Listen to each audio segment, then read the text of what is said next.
Have you ever been in a brand new house and it just feels drafty? Or wondered why that one bedroom is always 10 degrees colder than the rest of the house? You're not crazy. Today, we're going to pull back the drywall and look at the hidden physics that make a house feel like a comfortable home or a total nightmare. You know the feeling, right? You walk into a house that looks like it's straight out of a magazine. It's gorgeous, but something is just off. It doesn't feel right. Well, that's the big mystery we're diving into. And believe me, it's way more common than you'd think. And the answer is actually pretty fascinating. Maybe some of these sound a little too familiar. That luxury home with a weird, musty smell you can't place. The master bedroom that's basically an icebox in winter. Energy bills that are through the roof for no good reason. Or those annoying drafts that seem to come from nowhere. These aren't just little quirks, you know? They're all symptoms of a much bigger problem. So, what is the answer to all these mysteries? Well, it actually has a name, building science. And don't worry, it's not nearly as complicated as it sounds. The best way to think about it is like a secret rulebook for how your house is supposed to work. The stuff that goes way, way beyond just looking pretty. So what is it really? At its core, building science is just the study of how three things, heat, air, and moisture, move through a building. And here's the most important part, the key takeaway. It treats the house as one single, interconnected system. Not just a pile of lumber and drywall, but a living, breathing system. These are the three main players in the game. You've got heat, which is always trying to get from a warm place to a cold place. You've got air, which acts like a taxi, carrying heat and moisture all over your house. And then you have moisture, the silent killer. It can cause rot, mold, you name it. Good building science is all about controlling these three forces. Okay, so let's make this real. We're going to zoom way in on something we see every day, a wall. Because if you understand how a wall is supposed to work, you understand the basics of what's called the perfect wall concept. First things first, we have to stop thinking of a wall as just something that holds the roof up. In building science, a wall is a high-tech shield. It has a job to do, several jobs actually, and it's designed to protect you from the outside world in very specific ways. Now listen up, because this is probably the most important slide. A proper wall has 4 layers, and the order is absolutely critical. It is not a suggestion. Think about getting dressed for a rainy day.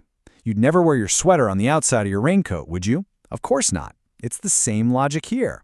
You stop the liquid water first, then the air, then you manage the water vapor, and finally, you insulate. If you get this order wrong, you're just trapping moisture inside your walls, and that's a recipe for disaster. And this analogy just nails it. Insulation by itself is just a wool sweater. It's warm, sure, but on a windy, rainy day, it's pretty much useless. The wind blows right through it, and the rain soaks it. But you put a windbreaker and a raincoat over it, your air and water layers, and all of a sudden, that sweater can actually do its job. It can keep you warm and dry. Your house works the exact same way. Okay, enough theory. Let's get to the really fun part. We're going to turn you into a building science detective. I'm going to show you a few major clues you can look for in almost any house that will tell you, something's not right here. Before we can find clues, we have to understand this one powerful, invisible force called the stack effect. In the winter, your house literally acts like a giant chimney. And once you get this, so many of those common comfort problems start to make sense. So here's how it works. You pay good money to heat the air in your house. That warm air gets lighter, and it rises. It finds all the little leaks and cracks in your ceiling and attic and escapes. But physics hates a vacuum, right? So to replace that escaping air, your house sucks in cold, damp, often stinky air from the lowest point, your basement or crawl space. And this quote just hits you right in the wallet. Let that sink in for a second.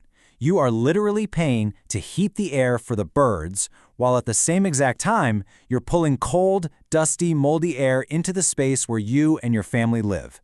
It's a total lose-lose, and it's all because the air control layer of the house is broken.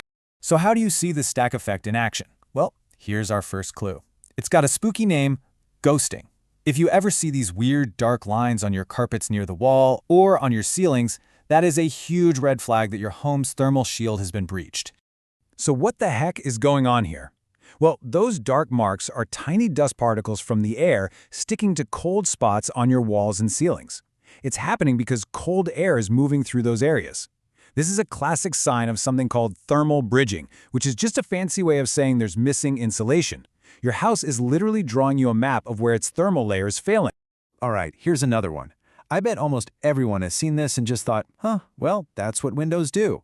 I'm talking about sweaty windows. Condensation on the inside of your windows in the wintertime is not normal. It is a big sign of failure. The physics are pretty simple, right? Warm, moist air from inside your house hits the cold surface of the window, and that moisture turns back into liquid water. Now, yeah, it could mean you have cheap windows, but more often than not, it means you have way too much humidity inside your house, which points to a bigger problem. Your house isn't ventilating properly. It can't breathe. And for our final clue, we have the poster child for building science failures, the classic bonus room problem. You know exactly what I'm talking about. That room over the garage that's a sauna in the summer and a meat locker in the winter. It's not cursed, I promise. It's a completely predictable failure. Think about it. That room is getting attacked from all sides. It's got the hot attic above it, the cold garage below it, and outside walls all around. Air, sometimes even car exhaust, leaks up from the garage. The insulation is almost always done poorly. To work, that room needs to be treated like its own separate, perfectly sealed, insulated box. And it almost never is. So, we've looked at walls, the stack effect, and all these common problems. What is the one big idea, the single most important truth that ties all of this together? It really comes down to this. That's it. Everything is connected. You can't change one part of the house without affecting everything else. When you start thinking of your house as a single system, you realize that fixing one problem might accidentally create a brand new one somewhere else. Here is the absolute perfect example of that ripple effect. Let's say you do a good thing. You spend a bunch of money on new, super efficient, airtight windows. Great. But a month later, you've got mold growing in your bathroom. Why? Because your old, leaky, drafty windows were actually your bathroom's exhaust fan. They were letting all that shower moisture out. Now that you've sealed the house up, that moisture's trapped. You solved one problem, but created another. And now you need a real fan to fix it.